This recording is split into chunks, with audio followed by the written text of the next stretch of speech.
everyone, this is my book report presentation. I went ahead and checked out the book The 100 Dresses. This is by Eleanor Estes. I chose this book not really knowing what I was going to be getting into or reading, but I'm so glad I did because this book teaches so many different life lessons, including bullying and teasing and racial discrimination and forgiveness, learning to forgive. So with that being said, my book report presentation, I chose to do a trifold poster type thing to present my book. I'm just going to go ahead and show you guys. That way we can get into this together and look and see what I did. Okay, so let me just set it down so it's not so shaky. Here is the title, the author, The 100 Dresses by Eleanor Estes, the summary of the plot. The book is about a girl named Wanda Petronsky. She is a foreign student. She comes from Poland. She was bullied at school for being different. The story is told from Maddie's point of view, which is another character in the book. She's actually right here. I'll get into her character development here in a little bit. It's told from Maddie's point of view, which is one of Wanda's classmates. Wanda attempts to fit in with the other girls in her class, telling them repeatedly she has 100 dresses at home in her closet, which only makes matters worse for Wanda. Because the other girls don't believe her. They make fun of her for even, they make fun of her because she wears the same faded blue dress to school every day. Peggy, which is another one of the classmates, she's down here. She never thought twice about making fun of Wanda. Her friend Maddie starts to feel bad about it. It eats at her every night, especially now that Wanda's been absent from school for so long. Anyways, so that's a little bit about the summary. So the setting of this book, it is in an American town in Connecticut, where the other children, like I said, see Wanda as being different and they mock her.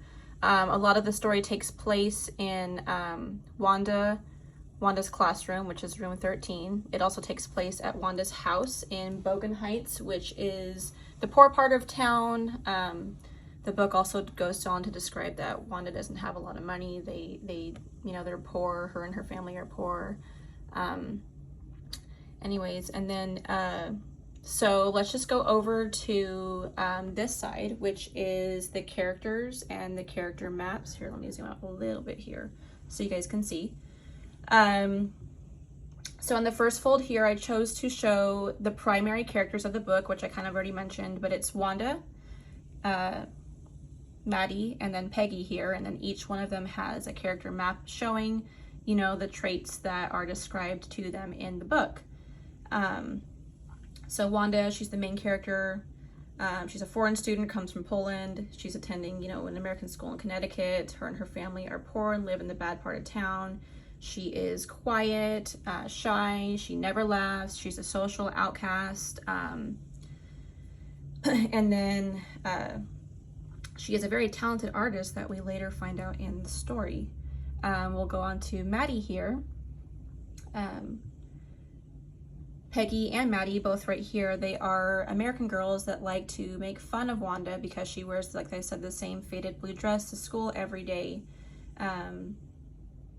Asking her, how many dresses did you say you have again? And then Wanda's reply is always 100 dresses in her closet, which only makes matters worse and makes the teasing worse. So Maddie here, she is too poor, but she doesn't like to show it, obviously. She secretly wears Peggy's hand-me-down clothes and her dresses. We later find out that she's a sensitive, emotional, and timid young girl.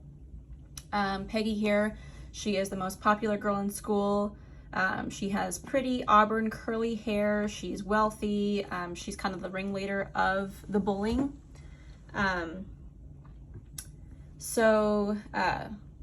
Throughout the book, Maddie starts feeling bad for Wanda and wants Peggy to stop, but she never musters up the courage to stand up to her.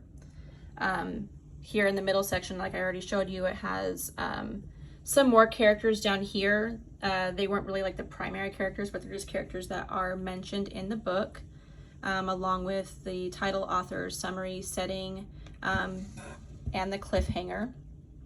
The cliffhanger, to me, was a really special part of the book, which I actually drew over here. Let me zoom out a teeny bit more. This is really here on the final fold here. I chose to draw out a very important and special scene that was in the book because this scene really stood out to me. It's when Wanda Petrosky draws 100 different style dresses for the art contest that the class was holding and ends up winning. When the students, they come in and see all the different drawings and dresses presented all over the classroom walls, they realize who made these drawings and are in awe of Wanda's talent. The cliffhanger is 2 special gems, or hidden gems, in 2 of Wanda's drawings that are specifically for Peggy and Maddie. The question is, will they ever see Wanda again? Because at this point in time, she has been absent from school for a few days, and nobody even really notices her absentee. And they want to thank her for the drawings, and they finally feel like maybe we shouldn't be making fun of her so much. Maybe she really does have 100 dresses at home. So this is my book presentation right here. Let me go ahead and turn the camera back around. So I felt like this book is a wonderful story to share with any classroom. I felt like it's important to share because, like I said, it teaches so many different valuable life lessons. Bullying is something that children deal with all the time. They still deal with it, to this day. Bullying has not gone away, or teasing has not gone away.